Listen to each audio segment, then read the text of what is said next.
guys, this is Jamie from System22 and GreatWebDesign.com. Welcome to this video.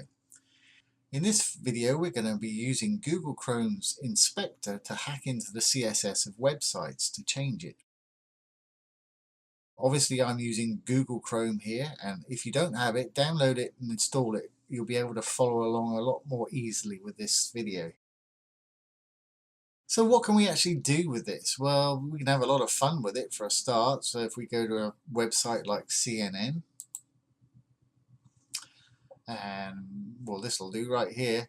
If I just right click on a line of news text up there and hit the inspect, or you can hit F12 and then select what you want, it'll bring up the HTML and also the CSS for this site.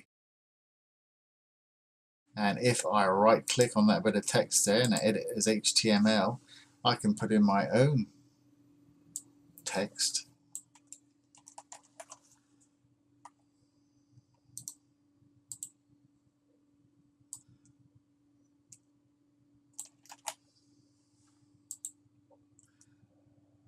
So I'll put in my own text there, and let's go down below.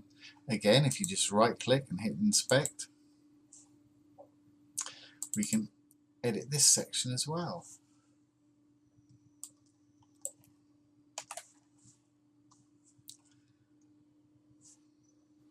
So that's the bit we want to actually edit there. So I'm going to hit edit as HTML.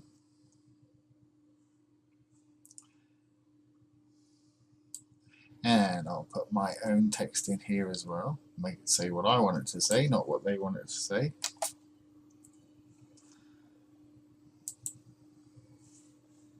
And close that inspector out. Now we've got a new headline up here.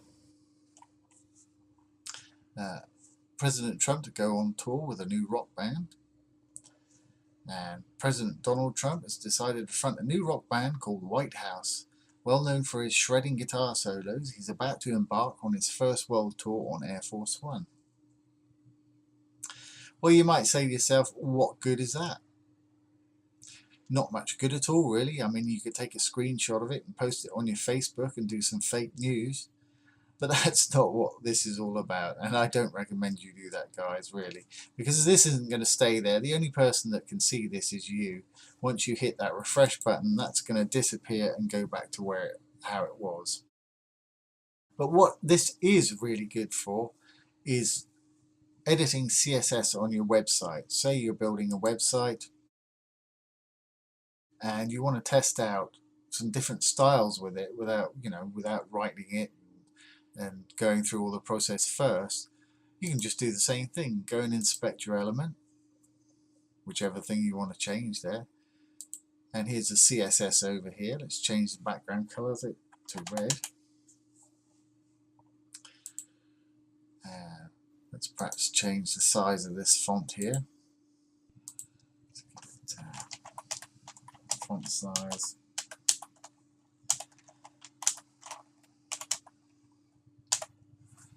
That's made that font a lot bigger there, obviously.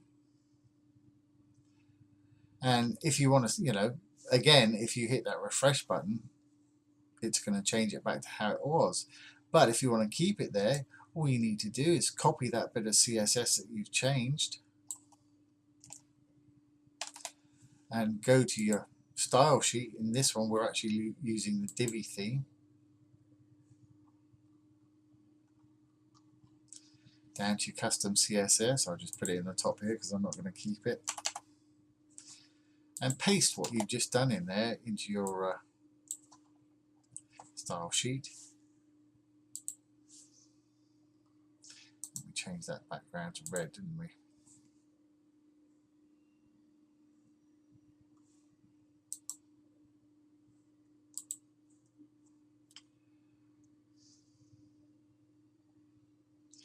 Let's just put this down here, then we can copy the whole thing.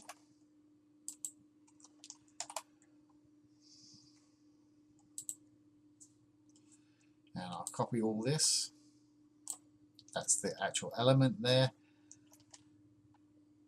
Go back to our custom CSS here. And I don't need anything apart from the thing we actually changed there, which was the background color, so I'll delete that. And if I just show you, before I save this, if I refresh, it should all change back to how it was. I'm going to close that inspector now. Let's refresh this. See, it's gone back to how it was.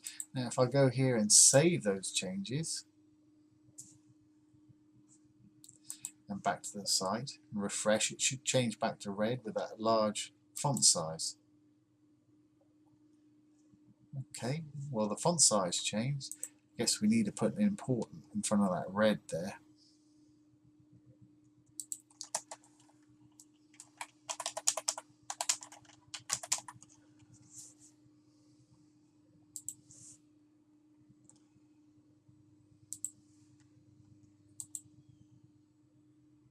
There we have it. And again, you can go on and on customizing your site like this. And it's a great way to do it, with live CSS, because you can mess around with it. And if you mess it up, it doesn't matter, because you can just hit the refresh.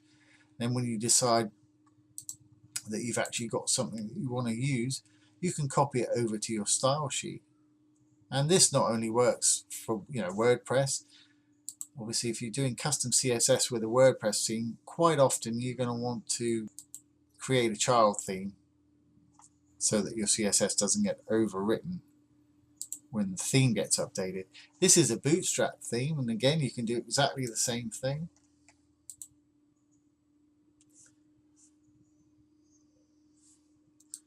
Let's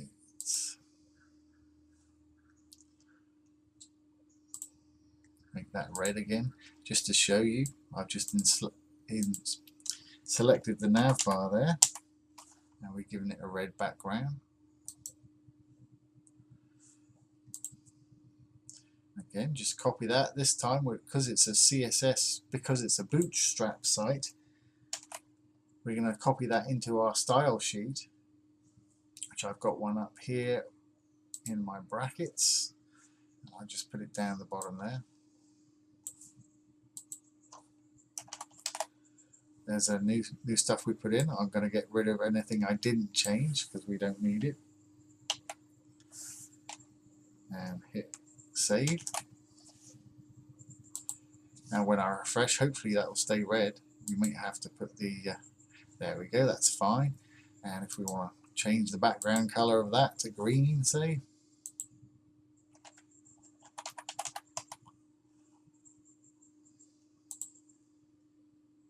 again, just select it all. Back to our brackets, which is what I use for editing my HTML and CSS for normal Bootstrap sites. We didn't change the color there, so I'll get rid of that. Click save. Back to the site.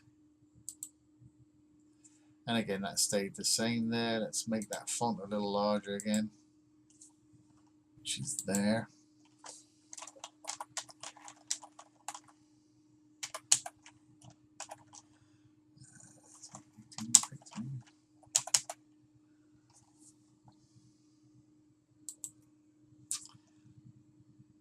That's for the actual active one, so I don't want that. Let's just refresh and change that back. I want it for all of them, so I'll do it on this one here.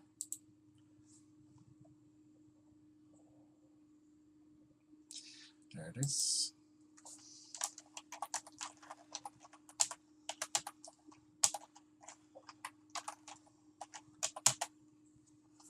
See, let's change them all now to a bigger font size.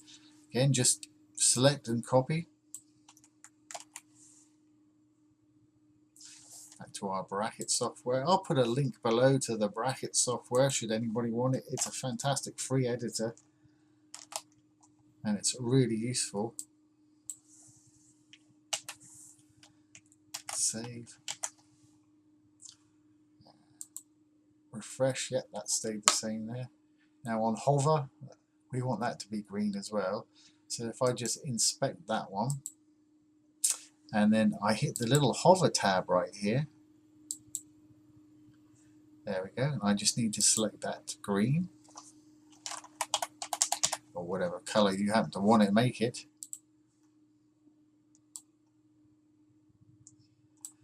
Copy it back to our brackets. You get the idea. There's no point me going through too much of this because that's all there is to it, but it is absolutely fantastic for styling your site and working up ideas without actually destroying anything until you're ready to actually change it. There we have it. And of course this works on any element at all.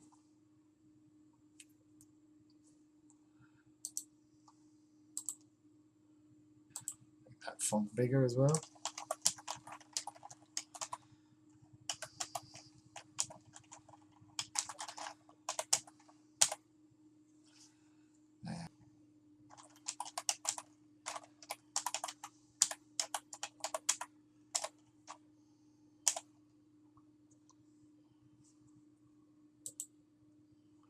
Make it all capitals. So there you see, that's how we do it. I mean, it's a fantastic way. If you're building a site and you want to test out your styles before you actually do them, you can go in there and do it. If you don't like it, just hit the refresh button and it'll go back to how it was. If you do like it, copy it over to your cascading style sheet if it's an HTML or Bootstrap site, or into your custom CSS if it's a WordPress site. So there you have it. Quick little video. I hope that's been useful to you, but if you're editing sites with CSS, that is the way I recommend you do it. So once again, this has been Jamie from System22 and GreatWebDesign.com. If you've enjoyed this video, please subscribe to our channel. Thanks for watching and have a great day.